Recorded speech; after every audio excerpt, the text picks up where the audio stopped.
Assalamualaikum warahmatullahi wabarakatuh guys ya. Setelah beberapa bulan kita mengikuti kasus tentang yang terjadi di Cirebon, yaitu antara Vina dan Eki, penyebab kematian mereka apa hingga sekarang masih misteri. Akan tetapi dengan usaha-usaha yang dilakukan oleh Kang Deddy Mulyadi, sedikit demi sedikit kasus ini menuju ada titik terangnya ya, bahwa banyaknya saksi-saksi yang muncul karena Kang Deddy Mulyadi meyakini bahwa pasti ada orang yang melihat kejadian tersebut. Ternyata benar-benar kini beliau juga, Kang Deddy Mulyadi, didatangi oleh salah satu yang mengaku saksi, atau dua orang saksi yang mengaku pada malam itu melihat motor Eki itu, keadaan mereka di jalan itu memang pontang-panting ya, karena ya taulah anak-anak remaja kalau mabuk ya biasa nunjukin skill karena bangga atau kayak gimana ya.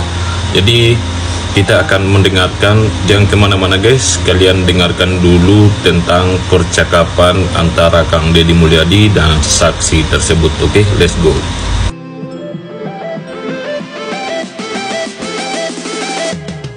Wah, ini ada tamu lagi. Bapak siapa? Langsung salaman sama saya. Saya Ismail, Pak. Ismail, jangan gemeter, tenang ini Pak aja. Ismail ya. Kedatangan Kita akan Bapak kemari. dengarkan Ada apa maksudnya? pernyataan daripada Pak Ismail. Kalau saya melihat kecelakaan, Pak, apa jembatan yang Cirebon itu Kapan? Jadi Bapak tanggal Ismail ini juga 27 melihat Agustus ya. hari Sabtu 2016. Tanggal 27 Agustus 2016. hari Sabtu Hari Sabtu. 2016. Oh, Bapak ingat sih? Sama Saya ingat ini, Pak, kejadiannya pas dengan anak angkat saya ini, ya. acara lamaran. Oh, itu peristiwa. Bapak lamaran siapa? Anak angkat saya, Pak, Siapa namanya? Purnomo. Purnomo. Ngelamar siapa? Sama saya ini Yeni Iya, ini alamatnya di Watu Belas. Cirebon. Itu dikawin nggak? Enggak, Pak. Kenapa? Ya itu nggak tahu anak, Pak. Batal. Nah, kemudian Batal. peristiwa yang Bapak lihat kecelakaan itu peristiwa kecelakaan siapa? Ya diduga Eki sama Pina, Pak. Diduga Eki sama Vina. Kenapa kalimatnya diduga? Bapak takut dilaporin? Bukan, Pak. Apa? Saya gini, kondisi itu ya apa malam itu ya, Ah, jam 10 lewat kurang lebih 15, karena saya pulang dari rumahnya Yeni itu jam 10-an, Pak. berarti bukan hanya Bapak. Sambil kita isi Sama foto, ini guys. sama anak saya. Ya, Pak. Oh, berarti kita berdua. lanjut. Iya. Ngelamar dua. Kan biasanya rombongan. Jadi saya dulu sama anak, kan baru ntar rombongan gitu. Bapak lihatnya gimana sih? Saya kan berlawan arah, Pak. Saya kan gini, dari Watu Belas ceritanya kan mau nginep misalnya di Jalan Kejaksaan, Pak. Jalan. Dari gang misalnya Watu Belas itu harusnya kan belok kiri, Pak. Saya ke kanan. Nah, ke kanan Iya, kan iya. sumber tuh lampu merah, ngambil kiri. Nah, kan ketemu jembatan begini, Pak. Terus gimana? Dari jauh itu dia naik motor kan kenceng, Pak. Begini goyang nih, kayak orang mabok. Jadi si Eki itu bawa motornya pontang-panting yang saya bilang tadi ya, menandakan memang dalam keadaan mabuk ya. Oh, motornya Jadi gini-gini apa kayak orang mabok. Terus Ardiana standing, Pak. dari keluarga Vina mau menyatakan kasus ini sebagai pembunuhan walaupun tidak ada bukti yang Apa kuat. standing kali ya, Pak? Begini, Pak. Oh iya, diangkatin. Sambil teriak-teriak tuh, kayak orang lain gembira gitu, Pak. Ya, kita Saya orang dengarkan mabok, baik-baik. Bener nih Pak, jangan bohong loh Pak. Saya mau sumpah apa aja, Pak. Wallahi, Pak. Bapak siap membuat kesaksian di atas notaris. Terus standing. Tuh, nabraknya di trotoar yang di tengah, Pak. Hampir sama. Terus Dia nabrak Ya, itu. trotoar di tengah. diangkat turun lagi. Tahu itu. Pas turunnya nggak seimbang. Nggak seimbang. Nabrak ke yang trotoar tengah itu, Pak. Oh iya, jadi pas turunnya nggak seimbang, terus mepet, Ke kanan ya. nabrak, Nah, nabrak ke trotoar. Iya. Nabrak Iya. yang listrik apa trotoar? Nabrak, kalau saya lihat mah kayaknya nabrak yang listrik, Pak. Oke. Begitu. Nah, motor nama nabrak trotoar, Ah. badannya yang nabrak Tahu, tiang ya. listrik. Nah, Nisa, kalau Tina kan ininya pakai jaket yang biru putih itu, Pak. Benar. Iya benar. Diikat begitu, Pak. Ah. Nah, kalau Eki begini dia. Berarti semuanya tengkurap. Iya. Bapak Oh, keadaan Ini pada keterangan saat itu Bapak berarti ini. tengkurap ya. nyelamatin loh yang 7 orang loh Pak. Keikhlasan seorang Kang Deddy Mulyadi Saya di sini nggak ngambil Cuman keuntungan sekarang Pak, seumur hidup. nggak ada kepentingan apa-apa.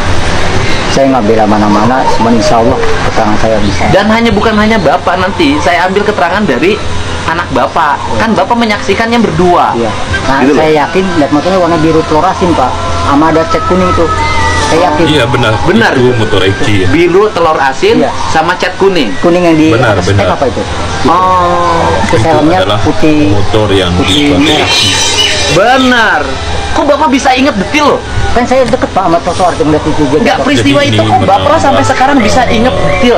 Saya ingat-ingat begini Pak, apa Kesaksian yang kuat ya. keyakinan saya Pak, Eki ditambah dengan itu bahwa anaknya, saya karena insya Allah pada malam itu mudah-mudahan dia juga membantu Vina dan Eki. dengan anaknya. Mudah-mudahan Pak Karena Kapolri Pak Ismail ini itu nanti makin dia di belakang bisa terang. Udah kalau Pak Kapolri kan tidak melakukan penyidikan, nanti Barreskrim bisa memeriksa Bapak. Penyelidikan orang Bapak bisa diperiksa, Bapak bisa berikan penjelasan, bisa diambil di atas sumpah di pengadilan. Apa ya? Kita bebasin orang 7 orang loh Pak, lagi seumur hidup Pak. Kita terima kasih sama Bapak.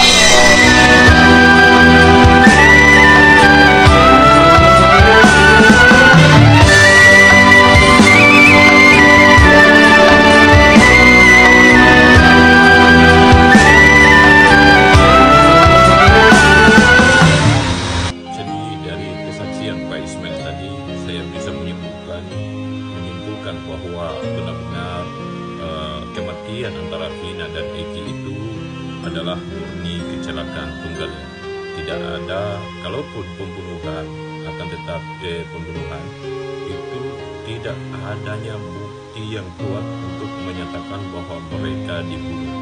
Yang pertama, waktu hasil otopsi pertama mengatakan bahwa dokter itu mengatakan kematian Vina dan Eki ini kematian tidak wajar ya. Namun di situ tidak ada keterangannya karena kematian tidak wajar ini ada 3 unsur, yaitu yang pertama mati karena orang lain atau dibunuh, mati disebabkan kecelakaan, atau mati disebabkan mati mengejut atau sedang tiba-tiba mengalami sakit di saat dia mengendarai sebuah kendaraan. Namun setelah tampilnya saksi Ismail dan anaknya ini ya bisa mematahkan semua skenario daripada tim kuasa hukum Ibtu Rudiana ataupun si Aib, Pak Asren, Pak RT dan anaknya.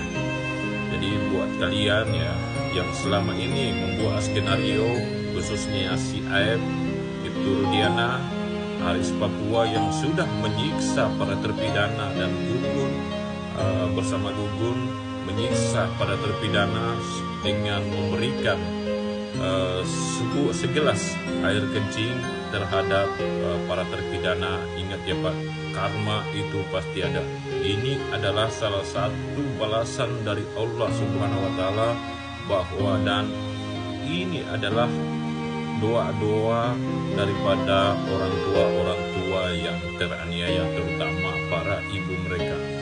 Ingat Pak, karena doa ibu itu menembus langit tanpa hisab, akan menggetarkan tiang-tiang ars, apalagi orang-orang rakyat miskin yang dizalimi, itu akan subhanallah, pertolongan itu pasti akan cepat. Insya Allah semoga kasus ini menjadi terang benderang dan para terpidana lainnya bebas. Dan buat para netizen, coba kalian komen di bawah menurut